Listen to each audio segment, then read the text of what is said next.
नमस्कार, मी पंजाब डक. आज आहे 19 नोव्हेंबर 2025. खूप शेतकऱ्याचे मेसेज येत आहेत की राज्यात पाऊस येणार, पण राज्यातल्या सर्व शेतकऱ्याला सांगू इच्छितो की सध्या थंडीचं प्रमाण खूप आहे. उत्तरेकडून वारे सुरू असल्यामुळं दिवसा देखील थंड जाणवणार आहे. म्हणून काय करायचं, गहू पेरू शकता, हरभरा पेरू शकता. आणि राज्यातल्या शेतकऱ्याला अंदाज देण्याविषयी पावसाचा अंदाज सांगू इच्छितो. राज्यामध्ये 24 नोव्हेंबर 25 च्या दरम्यान राज्यामध्ये तुरळक ठिकाणी पावसाचा अंदाज आहे, म्हणून हा अंदाज लक्षात घ्यायचा. मग हा अंदाज कुठं, तर सर्व शेतकऱ्याला सांगू इच्छितो, महाराष्ट्रात सगळीकडे पाऊस काय पडणार नाही, त्याच्यामुळे काही चिंता करायची पहिली गोष्ट गरज नाही.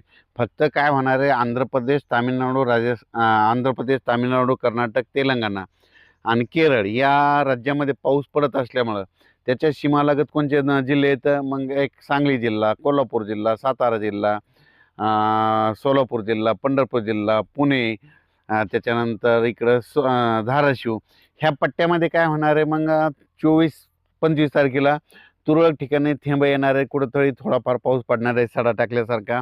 असा खूप काय मोठा पडणार नाही, त्याच्यामुळे काही चिंता करायची गरज नाही. कोल्हापूर, सांगलीकडे, साताऱ्याकडे तिकडे पाऊस पडणार आहे, तिकडे पेंडोलचा पाऊस पडणार आहे, म्हणून हा अंदाज लक्षात घ्यायचा. आणि द्राक्ष शेतकऱ्याने तुम्ही तुमचं जर फुलामध्ये तुमचे द्राक्ष आले असतात तर तुम्ही काळजी घ्या, कारण की 24-25च्या दरम्यान तुमच्या इकडं रिमझिम स्वरूपाचा थेंब पाऊस येणार आहे, म्हणून हा अंदाज लक्षात यायचा.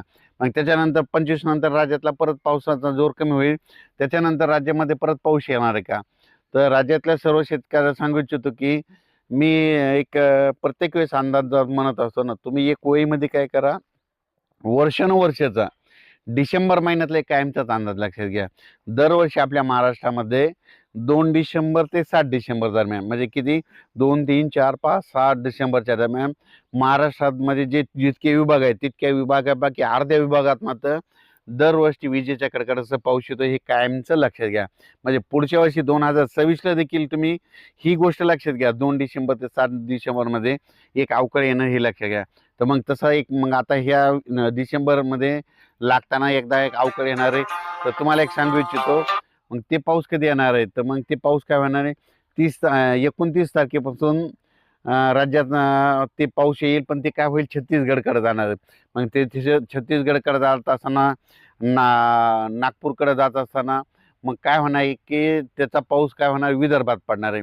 मग विदर्भात पडत असताना तुम्हाला एक सांगू इच्छितो, काय होणार आहे, चंद्रपूर जिल्हा, यवतमाळ जिल्हा, नागपूर जिल्हा, भंडारा जिल्हा, गोंदिया, त्याच्यानंतर इकडं छत्तीसगड, मध्य प्रदेशकडं काही पडन, त्याच्यामध्ये अमरावतीकडं, अकोल्याकडं ह्या पट्ट्यात पडत पडत उत्तर महाराष्ट्राकडं मग ते काय होईल, 28 तारखेपासून ते 2 डिसेंबरच्या दरम्यान मग उत्तर महाराष्ट्राकडे नंदुरबार जिल्हा, धुळे जिल्हा, जळगाव जिल्हा ह्या पट्ट्यामध्ये काय होईल, मग संभाजीनगरच्या काही भागामध्ये मग 29 तारखेचे 5 डिसेंबरच्या दरम्यान तुरळक ठिकाणी ते पावसाचा अंदाज आहे, म्हणून लक्षात यायचा. पण मागं जसं पडला तसं काही एवढा मोठा काही खूप पाऊस पडणार नाही, म्हणून हे लक्षात यायचं. आणि उत्तर महाराष्ट्रात म्हणजे नाशिककडं, इगतपुरीकडं तिकडं थंडी जास्त असल्यामुळं तिकडं काही खूप काही पावसाचा असर होणार नाही. पण आता हे जे 23-24-25च्या दरम्यान थोडा पाऊस येणार आहे, ते फक्त पश्चिम महाराष्ट्राकडे त्याचं पावसाचं थेंबाचं स्वरूप असणार आहे. संपूर्ण महाराष्ट्रात काही पाऊस पडणार नाही, त्याच्यामुळं हा अंदाज लक्षात यायचा. नांदेड जिल्हा, कारण की तेलंगणाकडे पडत असल्यामुळं नांदेडच्या काही जिल्ह्यामध्ये तुरळक ठिकाणी थेंब येतील, लातूर जिल्ह्यामध्ये तुरळक ठिकाणी कुठंतरी थेंब येतील, परभणी जिल्ह्यात तुरळक ठिकाणी थेंब येतील, हिंगोली जिल्ह्यात तुरळक ठिकाणी थेंब येतील, यवतमाळकडे तुरळक ठिकाणी थेंब येतील, बीड जिल्ह्यात तसंच होईल. त्याच्यानंतर सोलापूर जिल्ह्यात तसंच होईल. पुन्हा धाराशिव जिल्ह्यात देखील तुरळक ठिकाणी थेंब येतील, अहिल्यानगर जिल्ह्यात देखील तुरळक ठिकाणी थेंब येतील. फक्त पाऊस चांगला कुठं पडणार आहे, मग कोल्हापूर, सांगली, सातारा आणि पुणे त्या पट्ट्यामध्ये चिपळूण त्या भागामध्ये थोडं पावसाचं वातावरण असणार आहे. गोव्याकडे जास्त राहणार आहे, पणजीकडे राहणार आहे, म्हणून हे लक्षात. पण महाराष्ट्रात असं म्हणजे सगळीकडे असा नुकसान होईल असा काही पाऊस पडणार नाही, म्हणून सर्व शेतकऱ्यांनी हा अंदाज लक्षात घ्यायचा. त्याच्यानंतर काय होणार, राज्यात परत हे 5 डिसेंबरपर्यंत राज्यात वातावरण खराब राहील आणि परत पुन्हा एकदा तीव्र थंडीची लाट येणार आहे.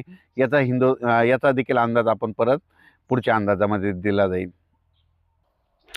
खूप काय असा मोठा नुकसानीचा पाऊस येणार नाही, म्हणून सर्व शेतकऱ्यांनी हा अंदाज सर्वप्रथम लक्षात द्यायचा. म्हणजे लय नुकसान होईल असं काही होणार नाही, त्याच्यामुळं हा अंदाज लक्षात द्यायचा. फक्त 23, 24 आणि 25च्या दरम्यान पश्चिम महाराष्ट्राकडे तुरळक ठिकाणी कुठेतरी थेंब येतील, रिमझिम पाऊस येईल, म्हणून हा अंदाज लक्षात घ्यायचा.